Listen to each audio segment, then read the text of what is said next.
Hello mga bay, sobrang dami nang namukadkad sa bulak ng aming durian. Yun, no? Puting puti na yung iba, tapos yung iba tapos na.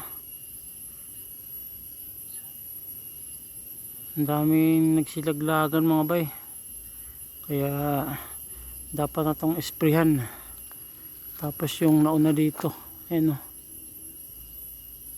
4 na lang yung natira. Yan mga bay, bunga na talaga yan, no? 4 na piraso. Yan na lang yung natira sa tumpok nakaraan. Kaya dapat na itong isperan para hindi magsilaglagan. Tapos dito, yan.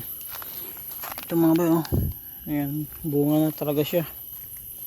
Sayang, kaso nalaglag. Inatake na ng mga insekto yun, oh.